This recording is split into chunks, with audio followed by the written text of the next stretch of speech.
Thank you all very much. So, question for you. Who in this room has not been impacted by cyber crime in some form, some fashion? Right? It's probably a pretty good bet that all of us have been impacted either directly or indirectly. So this issue of cyber crime is a big issue. And it's getting bigger and bigger as our society becomes more digital. And so this topic, I think, is timely. So we've assembled a fantastic group of experts in different parts of the cybersecurity area. So we want to have a nice discussion around that.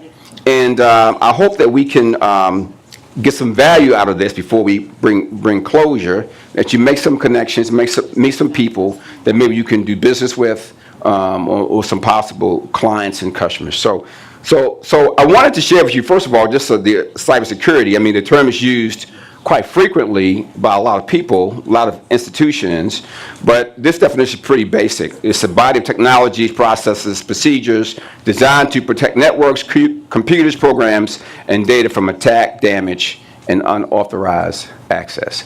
Cybersecurity is a major issue in our society.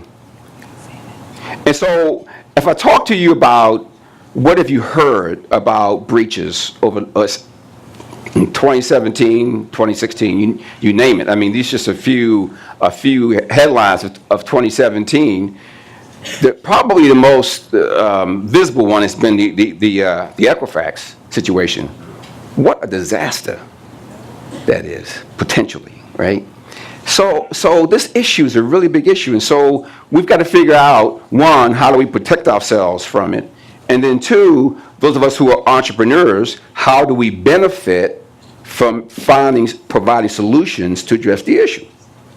Can I get amen to that? Amen. Nothing wrong making some money, right? Can I get amen to that? All my friends are here who are entrepreneurs, right?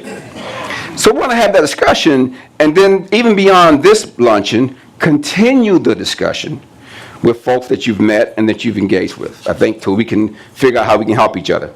So the conversation we will have today, it will start initially internally. That is, as we take a look inward into our companies, right, or our business, our businesses, how can we protect ourselves, okay, from business exposure, right?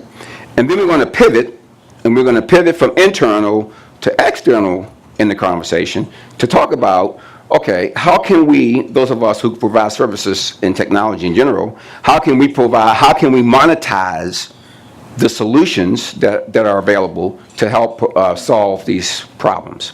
And so that's going to be the course of our conversation. And so what I want to do is, I'm going to open it up with a question to our panelists. I'll let them, so I want you to, they will tell us who they are, what they do, and what they think is the most vexing issue facing the cybersecurity industry today, and explain to us why they have come to that conclusion.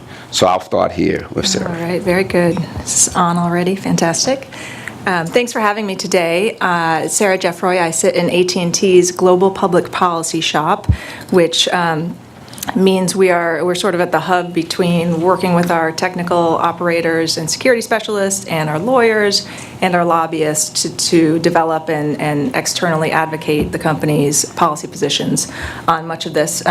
For practical purposes, it means a lot of working with the administration, DHS in particular, the FCC at times when they've been more involved in cybersecurity. But by way of background, I came to the company from a small independent advisory board that focused on privacy and civil liberties and their impact or the balance with the government's counterterrorism activities. And before that was at the House Intelligence Committee, working for Chairman Mike Rogers. At the time, that was when we were trying to pass what ultimately became CISA. We called it CISPA at the time, but evolved and finally passed into a threat information sharing bill. So I come very much from the intelligence and legislative policy background. So it's been wonderful coming to AT&T and working with some of our great security folks there and learning, starting to learn, I should say, some more of the technical side of things. In terms of, there are obviously a lot of vexing security issues to think about right now. The first one that comes to mind, because it's what I was working on this morning a bit and talking about with somebody, is IoT security and just the explosion of devices that are set to occur. I think the most recent stats I saw were something like 50 billion devices connected by 2020, and that obviously just expands that threat attack surface so much. And as part of the executive order, the President's executive order back in May, one of the work streams there for the private sector was to have the NSTAC, the National Security Telecommunications Advisory Committee, do a sort of a private sector look at the ecosystem and at botnets and how make recommendations about how to focus on that and how to provide better security. So that report is finished. The draft is online and is set to be voted on by the NSTAC members and transmitted to the President very soon. But it really looked across the whole ecosystem, the communications providers, software, device manufacturers, and government as well in their role as more of a convener versus the regulatory role, and consumer education has a piece in there as well. So, it really is. It is a vexing issue, and I think the report is fulsome and lengthy. But the end result is that the public-private sector relationship and collaboration really needs to continue if we're going to effectively address that, and that it's really a full ecosystem approach. It can't be only the device manufacturers that solve this, or only the communications, the network providers. So that is, I think, like I said, lots of vexing issues to talk about, but that's the first one that comes to mind for me. Sarah, can you give us some perspective on AT&T's effort in the cybersecurity space? So I'm not sure how you guys are organized in terms of, are you broken up by different technologies, or how do you guys organize? So we have our CSO, and within that office, we have, I think, 8 network operation centers that sort of monitor the volume in excess of 137 petabytes a day, I think, of data. Wow. And a great team of security analysts and threat analysts that work in those centers that really monitor the changes in traffic and that sort of thing. We also have a managed security services business unit that is newer, obviously, than our legacy network services, but has become, a much more prominent part of our business, where we go for enterprises, provide network security there. We obviously have our policy team, security folks. We have lawyers that focus on just the cybersecurity issues that come up in the committee. It's a priority for sure, and we have a pretty big and pretty diverse team that focuses on it. Very good. And that team, is that worldwide? Yes, I would say the bulk of it is domestic, but it's certainly national. I see. The policy folks, a great many of us sit here in D.C. A lot of our CSO is up in the New Jersey, New York area, Georgia, but it's and we do obviously have people worldwide, but I would say the bulk of our security apparatus is probably here. Could you explain to those who may not know what CSO stands for? Our Chief Security Officer. Okay. Thank you very much. Sorry. Well, thanks. Thanks, Bob. Is the mic on? There we go. Good afternoon, everyone. First of all, thanks so much for having me here, Bob. This is a real pleasure and an honor to be with all of you. My name is Michael Applebaum. I'm Vice President of Product Marketing for Tenable, which is a cybersecurity software company. We're based nearby in Columbia, Maryland. 15 years young, growing fast, almost 1,000 employees, have a global presence, and over 20,000 customers. So we've been around for a while. We've seen a lot of evolution in the technology and in the cybersecurity industry. My responsibility is marketing strategy, programs, communications. And when I step back and look at what is one of the biggest challenges that we hear our customers really wrestling with, it sounds like a very basic challenge and need, but it's actually knowing your environment, knowing your technology environment, right? So if I were to ask a straw poll here, how many of you feel like you have a pretty good handle on the systems, the devices, the applications, and the users that are part of and that are interacting with your environment? How many hands would I see go up? That's good. That's good. And I hope you're right. But I also appreciate the fact that many of you are very realistic about the challenge of doing something as basic as seeing and understanding what's in your environment. And so simply being able to gain visibility into the devices, the systems, the software, the users that are interacting with your technology environment and that are ultimately creating what we would call cyber exposure for your organization, that is incredibly challenging today. One of my colleagues was at a recent security conference, and an executive from one of the federal agencies shared an observation. They had done a technology audit recently, and he volunteered that in fact they had approximately 70% more assets than they even knew about and had inventoried within that organization. I'd like to tell you that's unusual. What was unusual was the candor. What was not unusual was that fact. That fact is a reality. And so security starts with understanding what you have before you can figure out how to protect it. So that's what we hear a lot from our customers. Michael, before Connie, so Michael, do you guys, I know you guys have been very successful in this space very quickly. How do you work with other companies to help fulfill your mission? Yeah, I mean, we're a very partner-focused business, Bob, so we work with resellers and solution providers. We work with managed services providers that are providing managed security services to end customers. We work with other technology vendors because it's incredibly important to really try to provide complete solutions to a customer, so you're not just a technology silo that makes it more difficult for them to get their job done. Rather, we want to integrate with the other leading technologies that our customers are using in their environments today. And Michael, I know you guys are headquartered in Colombia, but your reach seems to be global.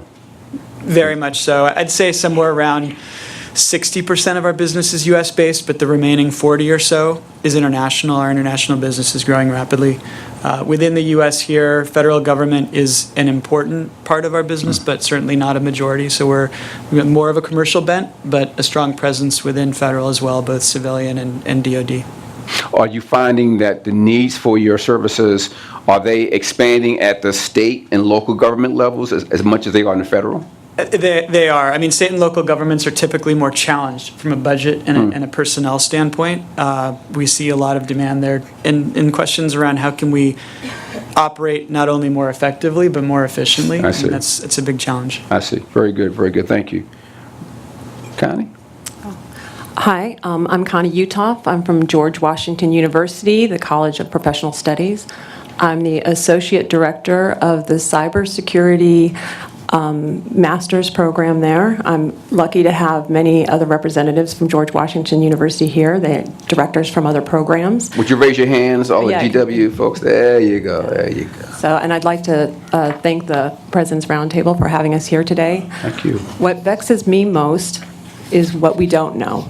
So, to springboard off of what he was saying, we don't know so much about our environment, about the attack surface, and about the people who are trying to get information from us. If you look at the Equifax breach, that was could have been prevented. There was a patch that was already out there that wasn't applied, and the person who was put in place to be in charge of the security didn't have the background that was necessary. And when you start peeling back the layers and see what's going on in businesses today, there is so much that we do not know. We know about what attacks have happened, and the attacks that have happened are pretty substantial. We've had most of the security clearances from the Office of Personnel Management stolen, fingerprints of people, national security level. Our electoral process is being compromised and will continue to be compromised for the next few years. We have enemies that we know of, and we have enemies that we don't know of. And that's what scares me, is what we know already is scary enough. What we don't know, we need to work on right now. We need to work on yesterday. So that's in a very quick, small nutshell what keeps me up at night. So Connie, so I know that I visited your operation down there. Thank you so much. You guys have done some really fantastic things. The kind of people that come through your program at GW, give me an idea of their backgrounds. We have professional studies, the professionals who have already been working for a few years. Okay. A lot of our students have military backgrounds, law enforcement, FBI, some of the three-letter agencies, work with contractors for the government. And we're starting to see more of private sector students now, too. So everyone is starting to get on board. And not just with this program, with other programs that we have at GW, at the College of Professional Studies, but this is seen as a very crucial issue, and it touches every area of people's lives today. And so I think people are starting to recognize that. I think a key point Connie makes is that this issue is touching every sector of our society. No one is immune in this, from this. And so I think that's a key point that we need to understand. Now, normally in these kind of sessions, they wait till the end to give the audience a chance to ask questions. Well, I'm going to flip that around. So anyone who has a question as we proceed, I wanted to get through the intros first. But if you have a question that is, burning, please come forward to the mics, and I'll make time to hear your question and respond to it. So, panelists, so if we look inward into companies, particularly small, medium-sized businesses, right? What do you see as the main area of exposure that the small, medium-sized businesses are experiencing in cybersecurity issues?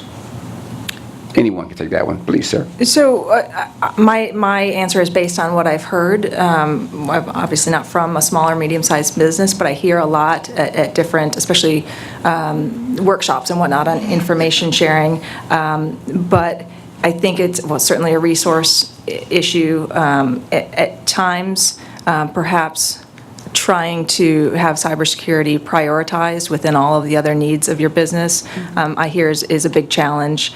From some businesses, I hear, yep, we recognize it, and we are trying to prioritize it, but perhaps it doesn't always make it up the ladder for budget reasons and that sort of thing. So I think it's definitely something that hearing about all of these different attacks is scary, and figuring out how to deal with them is very challenging. But I think from the top, making it a priority, continuing to make it a priority, doing the risk assessment and mitigation plans and response planning and all of the things that you can do on the front end, I think go a long way.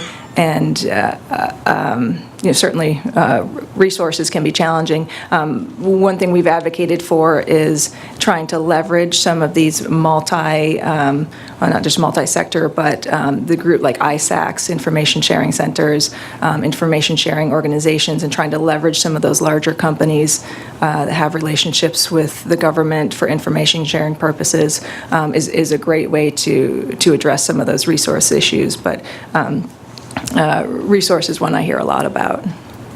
So the ISAC issue, is that open to any business to be a member of? So ISACs are based around critical infrastructure, which is where the ISOWs come in, which are much newer and are not limited by sector or size. I know they are.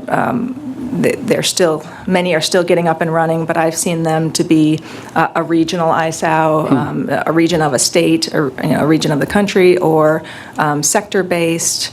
I've seen them take all shapes and forms, but that's one way that we continue to work through the challenges of threat information sharing with the government, right, that the private sector can leverage each other's resources to some extent to further the information sharing. I see. avenues. So people in this room, where would they go to become a member? Yeah, so the ISOW Standards Organization has a website, which is a great resource, and they've spent the last couple of years trying to put together guidance and for groups who are coming together to try and form an ISOW. So that'd be a great place to start, just to we would like to form an ISO, what do we do next? That's the best place to start, is to go to them and perhaps just start on their website and sort of look through the considerations. They don't have legal guidance per se, but they have, here are some of the questions that your inside counsel would want to look at if you're thinking about forming an ISO with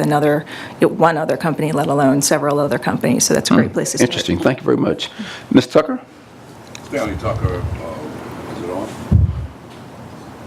Can you hear me? I can hear you, but I don't know if everyone else can. But understand? Okay. There you go. There you go. Stanley Tucker, Meridian Management Group, and what we do, we provide financing to small minority and women-owned businesses. And cybersecurity is at the top of our agenda because we collect, and they have to fill out applications, so there's a lot of personal information, and so that's a major issue for us. My question is, and everything is important, but what's at the top of the agenda in terms of putting a robust cybersecurity program in place for our company, even though we are small, but the data that we collect is tremendous, and we've already had some folks try to penetrate us. So where do you start, if you will, in terms of priority?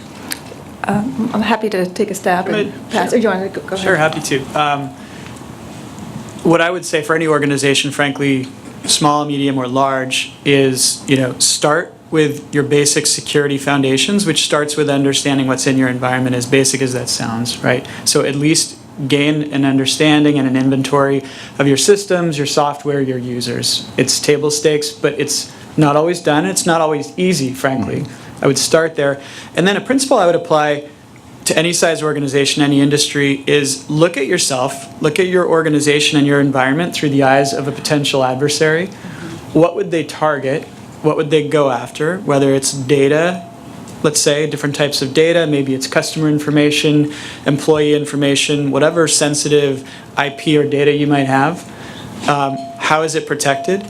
Or if you're a manufacturing organization, if you have production facilities, it's not always about protecting data. Sometimes it's about protecting assets and production and delivery of products and services. So think about what matters most and take a risk-based approach to prioritizing your defenses and your focus and your investment. It's a couple of considerations that would apply to any size company.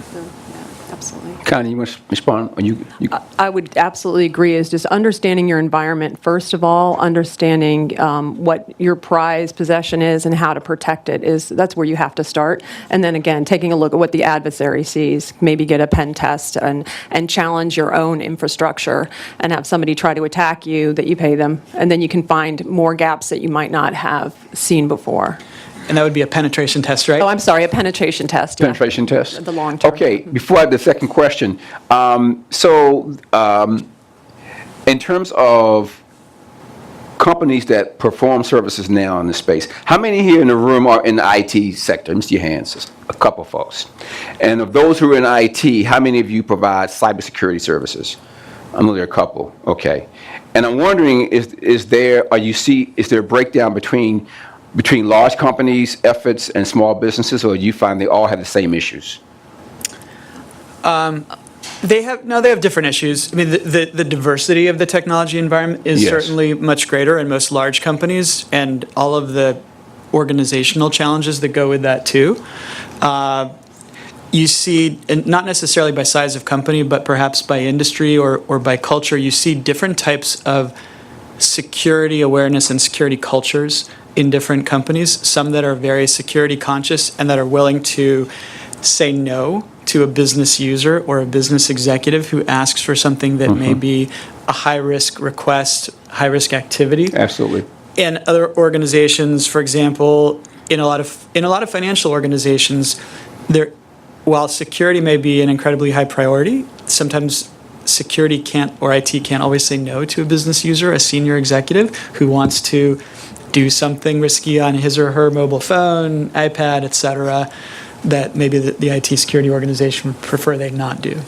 Very good. Connie? please. just one other difference between the large companies and the smaller companies is the larger companies can manage risk a lot differently than smaller companies. Right. And so you see like Target or Home Depot get hit, their stock drops for a little bit, but then their stock is back up again, and they can pass through some of the legal issues, they can pass things through to their customer base, or tax, write things off on taxes, or they have insurance that helps cover some of that. But they can stretch out those payments over time, and a smaller company, they could be gone. Absolutely. So that's the challenge, and they don't have the resources necessarily to be able to spend the money and the time on their own security, and they might not have the know-how or the knowledge. So smaller companies right now are really a crucial part of this picture.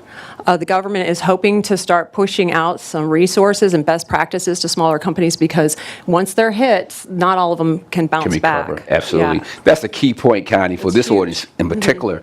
And that is the understanding that not taking this very seriously can put you out of business. That's a sobering thought. Yes, ma'am. Question over here, please. Your name, your company, and your question, please. My name is Magdalena Gebre-Christos, Magadi Consulting. I'm the owner and president of Magadi Consulting.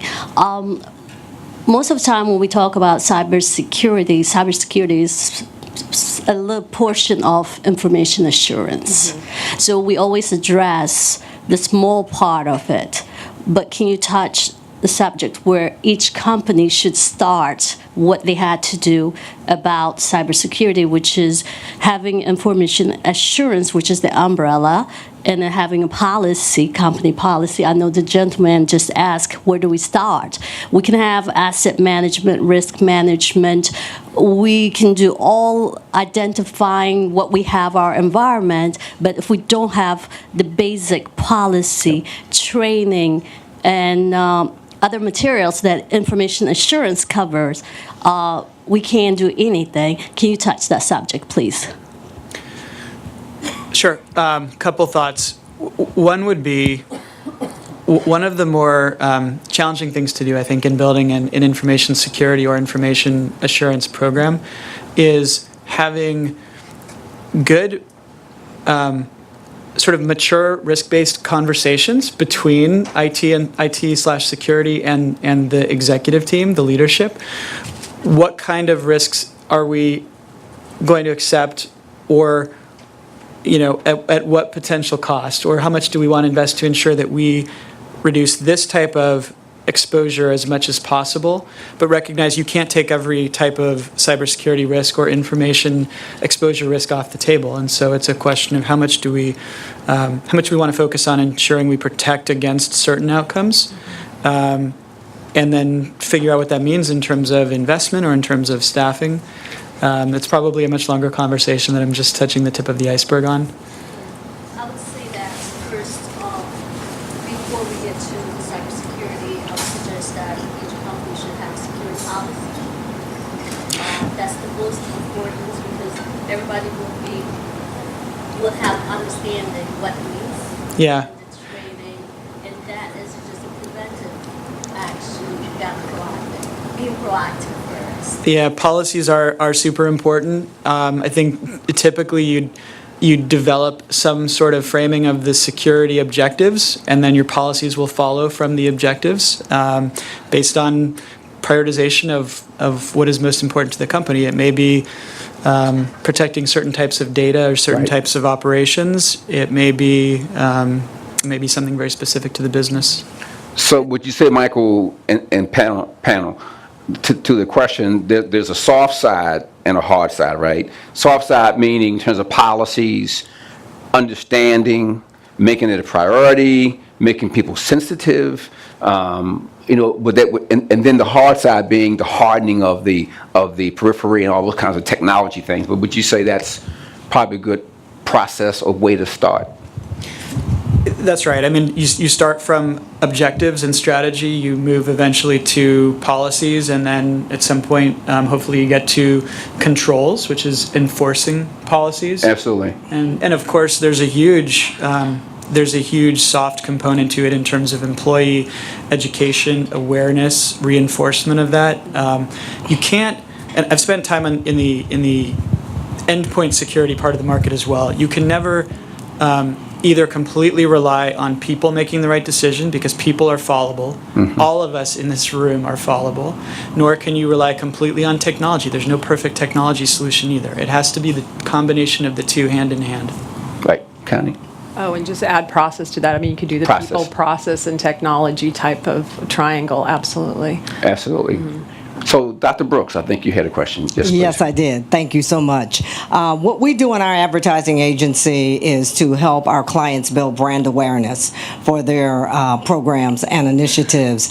And my question is specifically about small businesses. Honestly, Stanley took my question. I knew to run up to that microphone before you got there, but it's all good.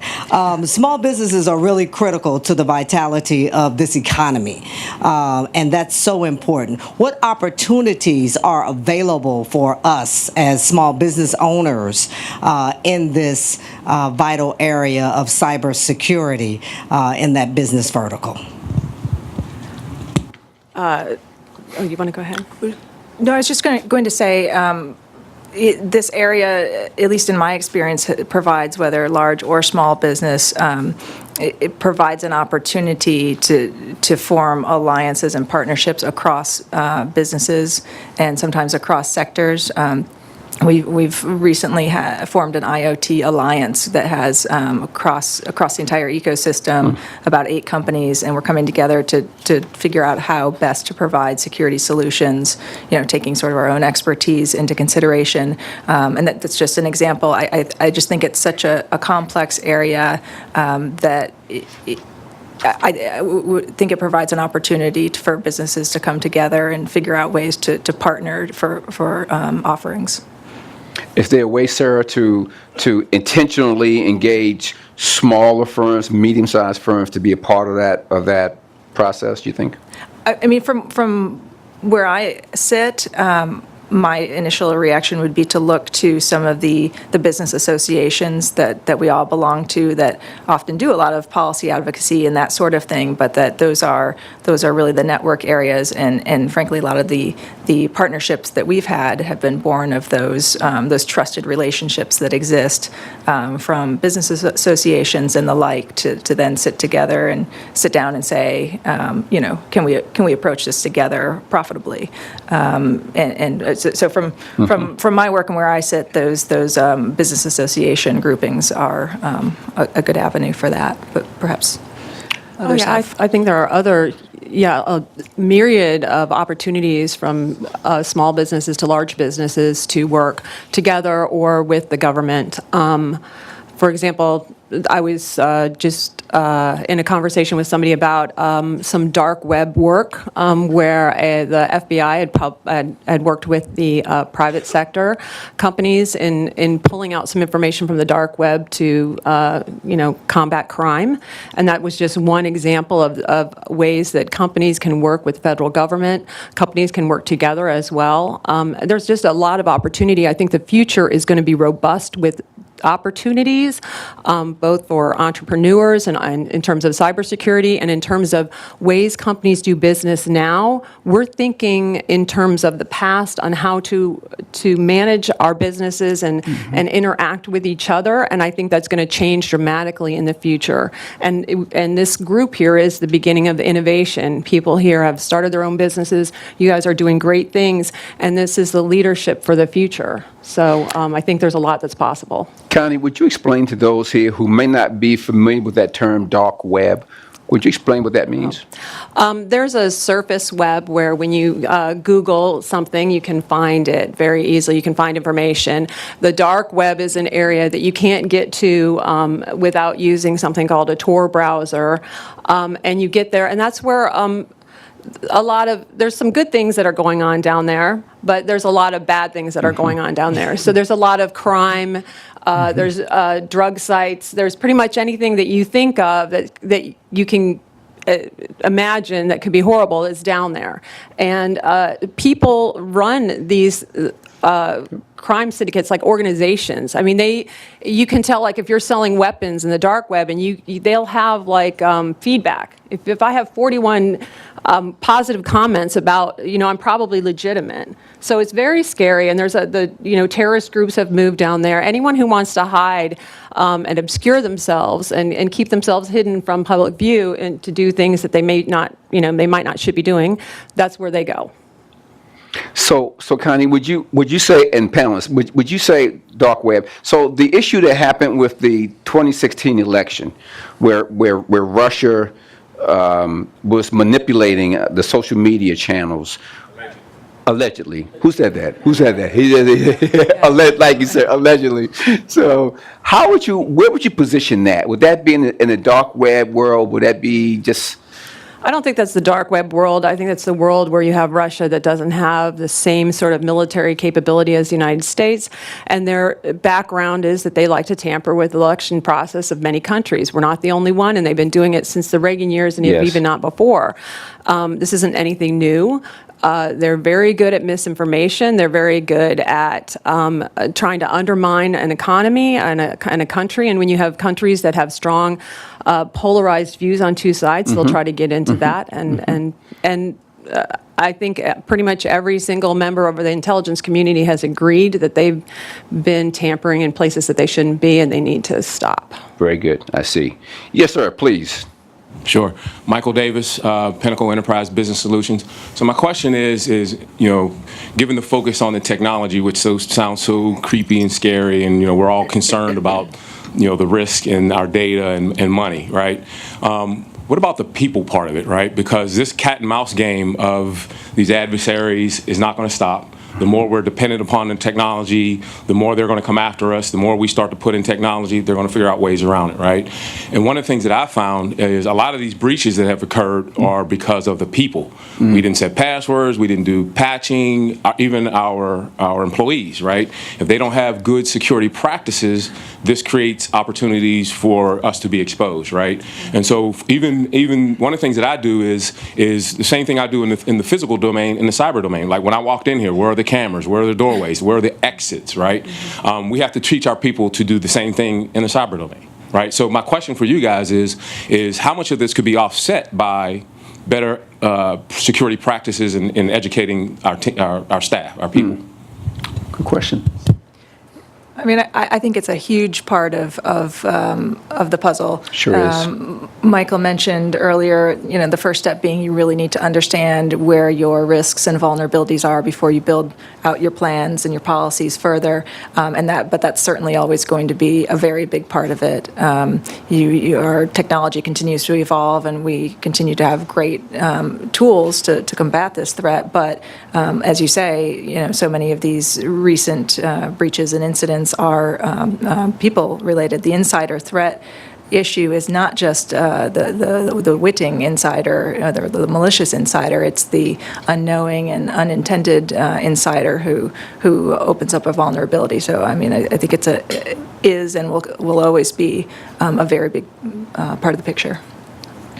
I think there's a notion of, as Connie said, right, you need people, process, and technology working together. And in the technology realm, we talk about this notion of defense in depth or layered defense, which is, all right, look, assume any one technology or technology layer is going to fail at some point, so have some fail safes, some backups that will catch that use case, that will catch that problem or that failure if it occurs.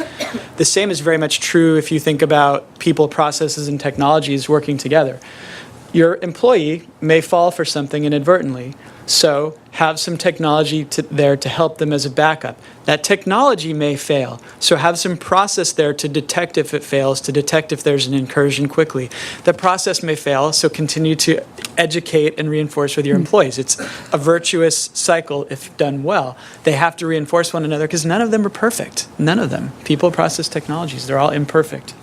So, Michael, would that tie into the diagram, the expanding attack surface, where we have what I would call the core IT, components, but then expanding into the cloud, into IoT? Would you say that would be the logical sequence? Yeah, I mean, this is just a representation of the technology environment, and again, that's just a piece of this puzzle. But we tend to focus on the technology as a big part of the conversations that we have with customers, and what we hear over and over is like, I've got a decent understanding of what's going on in my data center, not perfect, but decent. But then you start layering in carbon-based interfaces, people. Yep.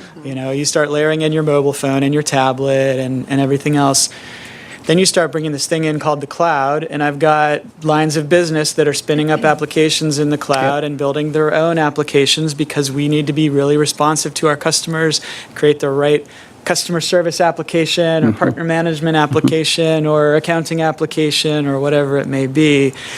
And that technology landscape grows and becomes harder to see and harder to track and harder to get an understanding of where those risks are. And that just increases what we call your cyber exposure. And so this is just one way to visually represent with sort of the pain associated with seeing everything in your environment. So, Mike, you're saying it's an ongoing process. It never ends. That's your point, sir. I think you're saying it's continuous, right? As long as you're in business, as long as you exist, it doesn't stop. So, Connie, I keep hearing the discussion come back to people, right? In different ways. I know that as a big part of what you do at GW. What can we do? Because there's going to be a shortage, as you know so well, of workforce in cybersecurity. So, what are you guys doing? That's number one, expanding that pipeline, and then two, because there are companies here who are in cybersecurity who one of the biggest constraints to growth is they can't find people to meet their needs. Is that fair to say, audience?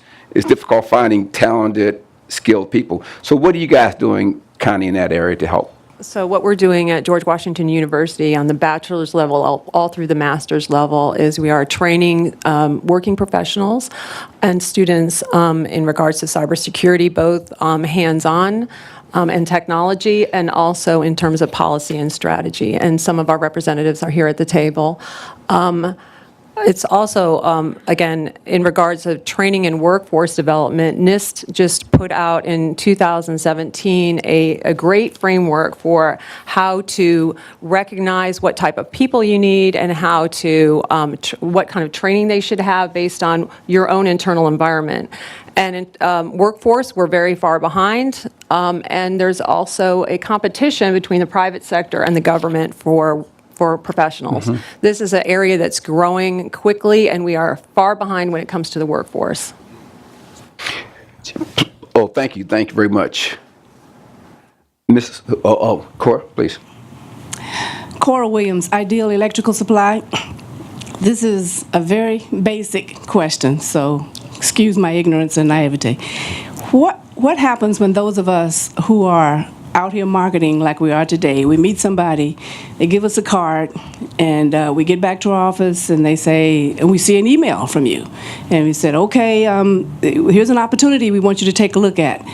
And you click on it, it's from your email address, exactly the same as yours, and then all of a sudden you've been infected. What? It scares the bejesus out of me. What can you do? What's the basic thing that you should look for? Because that happened to me. Wow.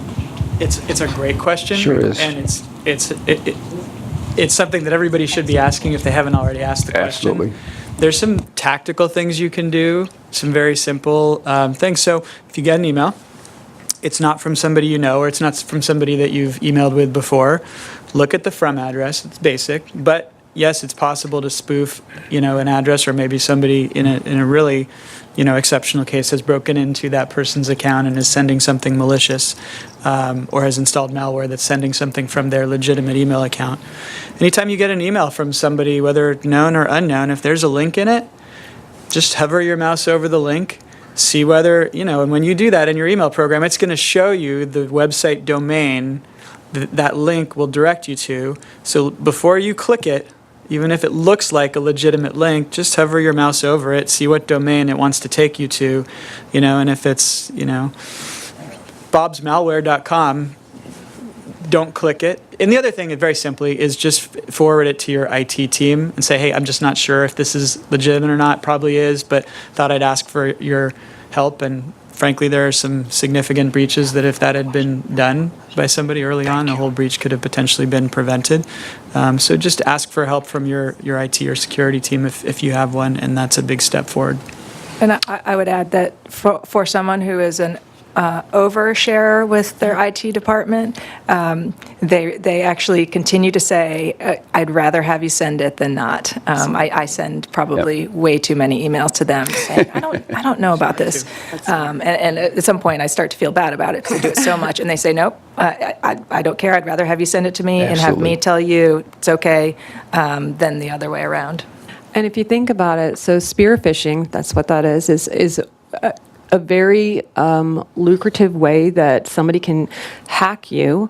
And if you think about all the information that's been stolen about U.S. citizens and how they can utilize that information to get you to trust them, then it can be really scary. And information operations like this is very attractive to other countries, and criminals that steal our information. So just be wary, So there's a level of vigilance that we have to maintain absolutely. all The the end time. user, All the absolutely. time. Tony? Thank you, Tony. Over here? Oh, who is it? Maurice? Thank you. Stephanie. Maurice Walker, Birch Advisors. Probably another elementary question, and I saw your architectural map of the attack zones, and my question as a really small business, sub 50 employees, I'm looking at my government clients shift to a virtual machine type architecture with 4 levels of authentication before you can get in, and I'm looking at more movement to the cloud, because our whole business model relies on the telecommunications model, and I wonder if you could take a moment and contrast those two from a cybersecurity standpoint, particularly if you're using a proven architecture like a Salesforce.com or an Office 365 type model. Good question. Sorry, so contrast which two again? A cloud-based model and a virtual machine model. Yeah. Sure. I mean, there are technology differences, but that's probably not the most significant part of the answer. What you want to do, regardless of what technology is being used, is have some security capabilities that allow you to just audit and test the security of those assets regularly. You can do that yourself on an ongoing basis, but you can also, as Connie said, definitely enlist the help of an outside firm on a regular basis to do penetration testing and to do a security audit. In general, it's not necessarily the case that one or the other approach is more or less secure. In a lot of cases, we talk about this topic of cloud and cloud security, and here in the U.S., cloud-based technologies have been adopted to a great degree. There's still a lot of questions here, but especially internationally, around the security of cloud-based services. The reality is, in the vast majority of cases, a cloud provider is going to provide you better security than you're going to manage in-house with your organization, especially if you're a small or medium-sized business.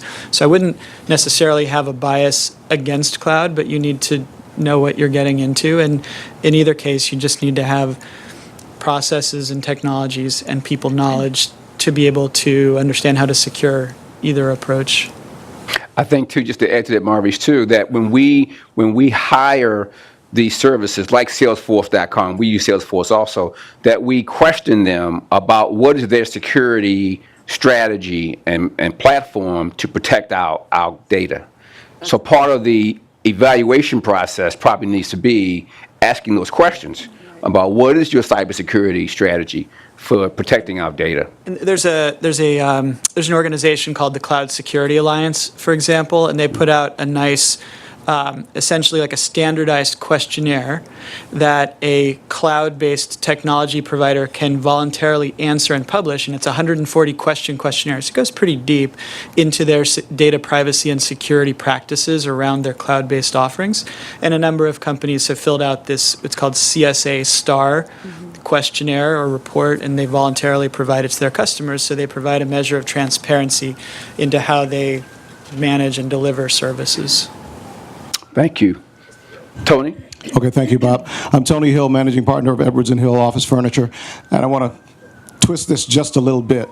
We've been unfortunate in that we've had somebody try and cash hundreds of thousands of dollars of of checks We have to. that were fraudulent, and that they've spoofed emails and tried things as well. We've been fortunate in that we caught all of them. Just yesterday, somebody emailed my bookkeeper, Yep.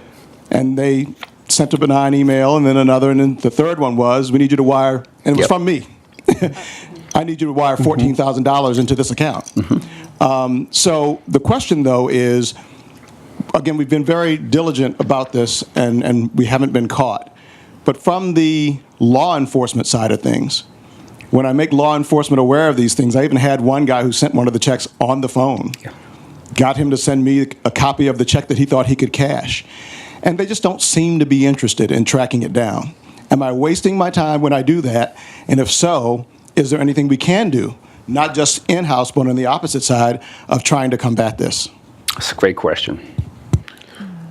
Well, I definitely don't think you're wasting your time by sharing the information with law enforcement. I think that's the first step, because they might actually have knowledge of someone else or that same perpetrator who's also involved in something else. So it might be part of a larger investigation.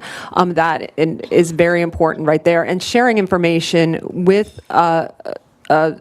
law enforcement definitely helps them do their job better. They might be overwhelmed with other things at the time, because this is again a vastly growing area, and there's a lot of crime out there. But I would not suggest that you stop. Again, I would just be more vigilant, like you're doing. I would continue being more vigilant. I would continue to try to take a look at other ways that you can protect your own environment and become more savvy about that.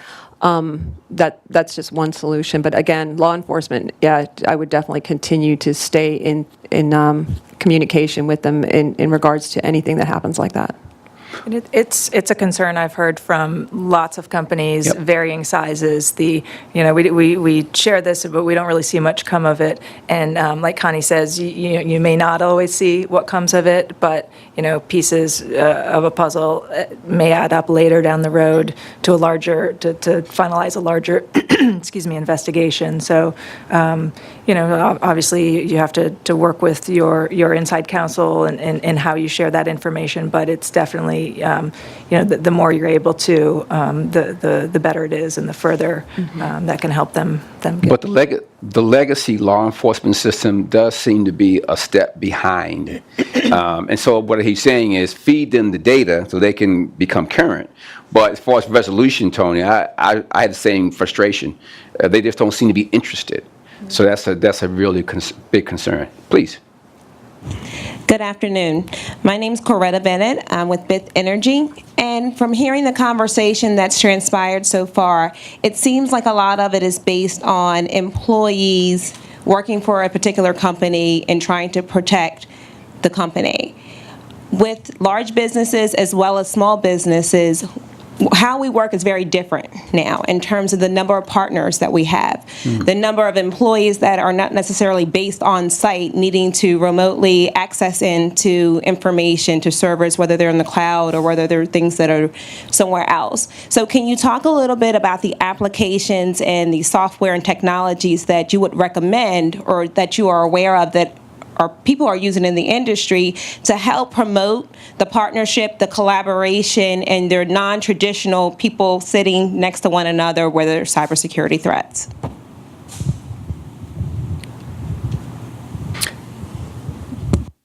Trying to process that question. There was a lot to it. I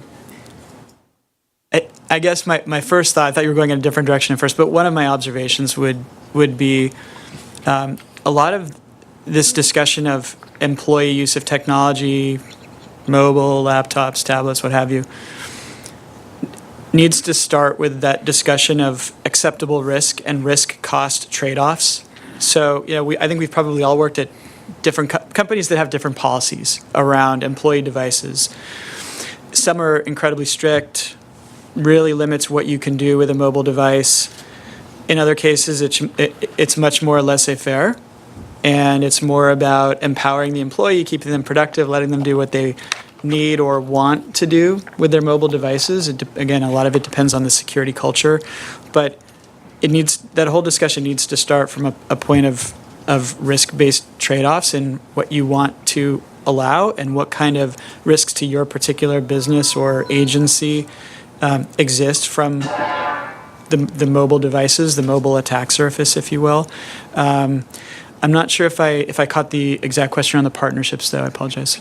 So in addition to employees, a lot of small businesses, we work with other organizations that may not necessarily have full-time employment within our company. So it's another organization at a different location, and we're sharing information, we're sharing files, we're teaming, going after projects together, and there's a lot of data that's transferred between companies, that don't have full-time employees. So it's a different level of risk and exposure because there's more Sure. collaboration. Yeah. Okay. Thank you. And then I want to let the other panel speak as well.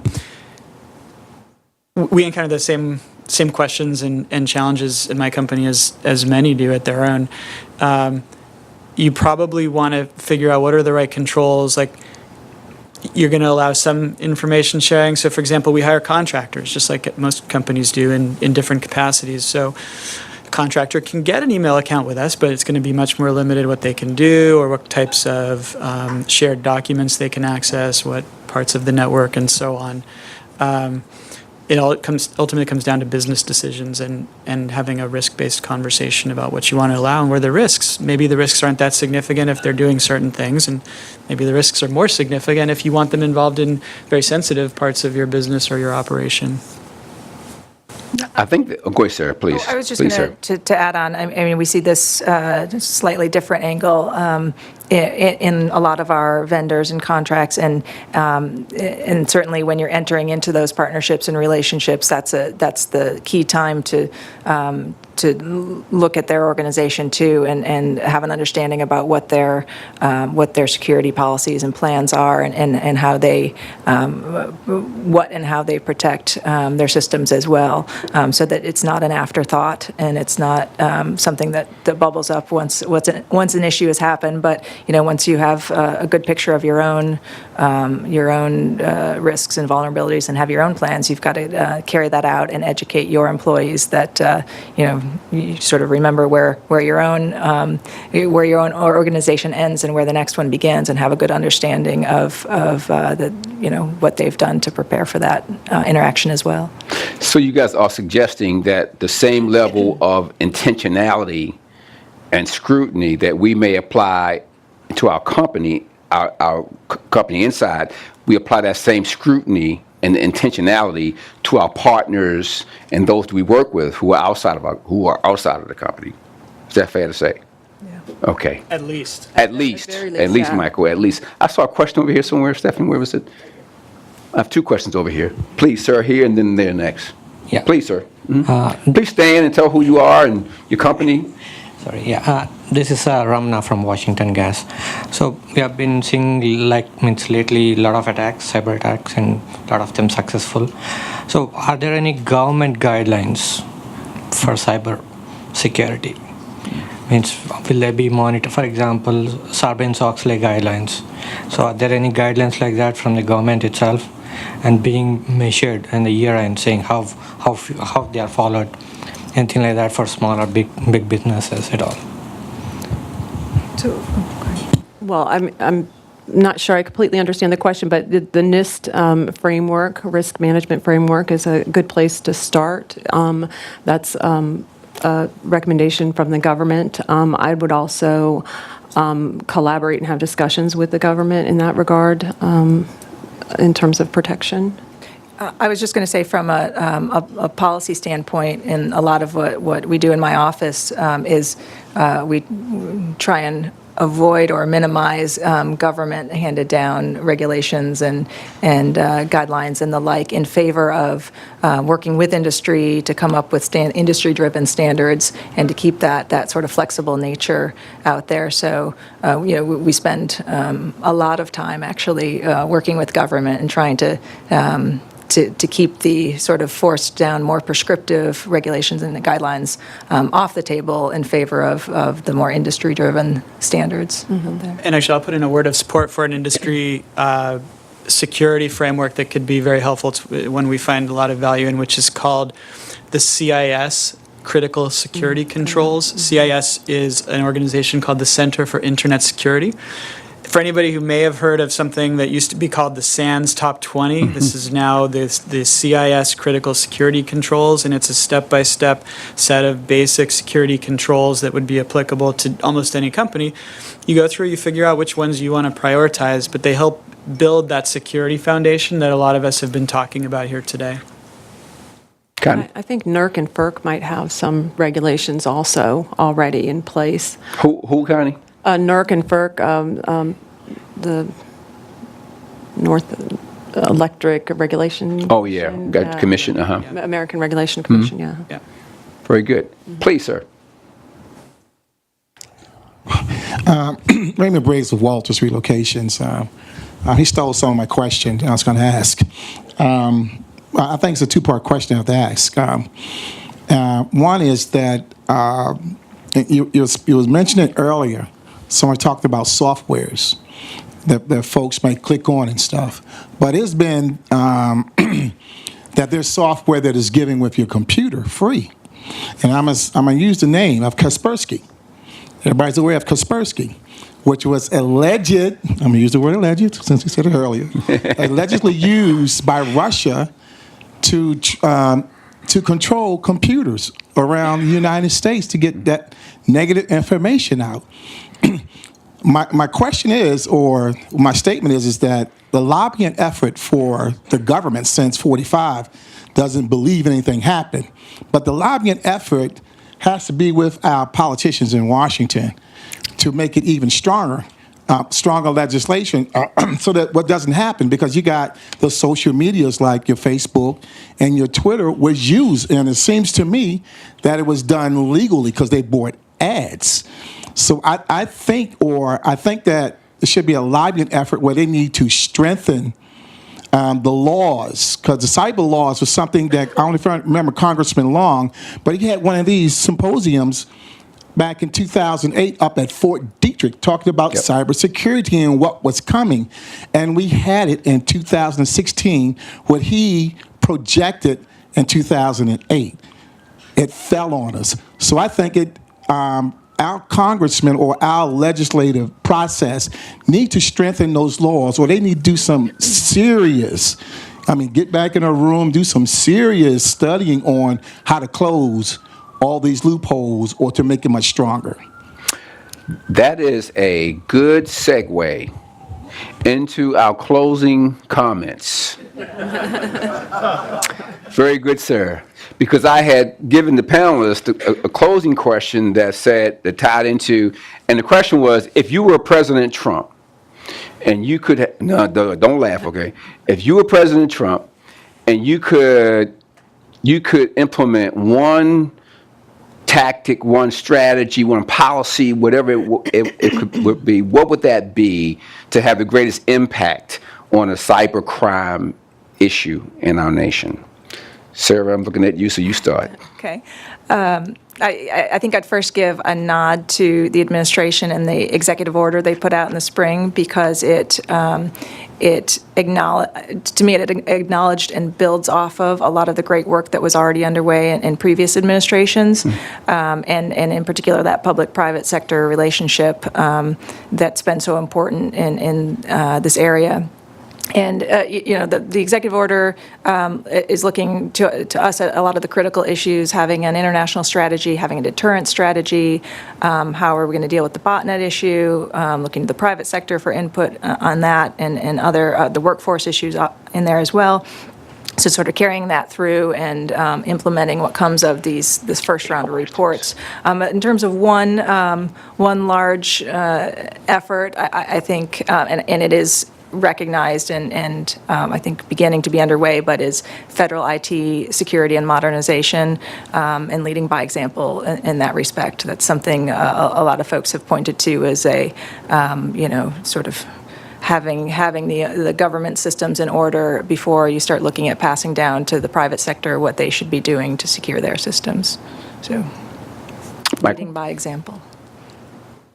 I think one suggestion I would make is to try to make it easier for government agencies to procure technology solutions from smaller vendors, smaller companies.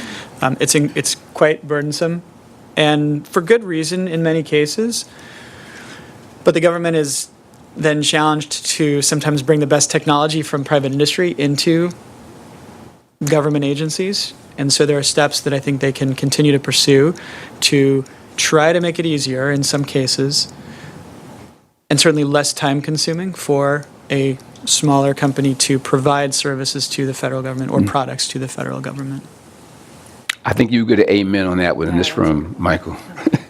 Connie. So today there was a committee meeting, there was a Senate Armed Services Committee meeting, and one of the things they had senior representatives testifying from the DOD, from DHS, and from the FBI, all from the from their cyber departments. One key thing that kept coming up again and again is that we cannot defend this nation without private sector. Without the private sector, we can't do it because they are the owners of and control most of our critical infrastructure space. And so as much as the government would like to be able to step in, if we're going to be proactive and move forward into a future where we have resilience and we have a robust relationship between the private sector and the government in a way that secures our nation effectively, we need both. And so I think what I would say is, based on the testimonies that I heard today, we've got some capabilities in the DOD and the DHS and the FBI and the private sector, and if we can bring them all together and we can all find ways to work together and to integrate our best practices, then I think we really have some great opportunities for the future. So Connie and Sarah, the last moderated question. How confident are you that in the infrastructure bill that's being talked about now, how confident are you that it will include cybersecurity type services as part of the infrastructure bill that's being talked about in Congress? I think Not it's very necessary. confident, I mean, I think it's necessary. I'm very confident that as we move forward, I mean, I think our future depends on it. Absolutely. Sarah? Yeah, in terms of resources? Yes. I mean, yeah, I think there's been a huge recognition in the budgeting processes and the bills that are moving through that resources have to be dedicated Right. to. Absolutely. So we should be calling our Congress people to remind them, to make them aware, to educate them on the importance of cybersecurity services in any kind of infrastructure law that is passed. Well, as you can see, we could probably talk for days on this topic of cybersecurity, but our time is done. And I just want to thank you all so much. And the panelists, give them a hand, folks, for their time. Thank you so much. And we have a gift for you from the PRT. Where's Molly? Molly here? Okay. Molly, we have a gift for our panelists to show our appreciation for you and in the audience. So for the audience, we have one more drawing to make for the last Southwest ticket. Yes, ma'am. Which would you like to do first? Let's do the drawing first. Anyone here feeling lucky a second time? One person is, okay, all right. So I feel the power over this side. Right? She said, no, you don't, Bob. All right, put my glasses on again. There we go. So, the lucky person, 579011. 579011. Is there a winner? Oh, this young man. Thank you, Molly. So we have a gift you can hand to the panelists here. Thank you so much. And young man, you are the winner of the second ticket. Thank you very much. So, just in closing, I want to remind you, our 2018 PRT Scholarship Awards Gala will be, it's in the back of your booklets, November 3rd, 2018, and location to be determined. And also stay tuned for the upcoming conference on entrepreneurship that is being hosted by the PRT, BGE, Exelon, and PEPCO. Thank you all very much for coming today, and have a wonderful day. Thank you much. Okay.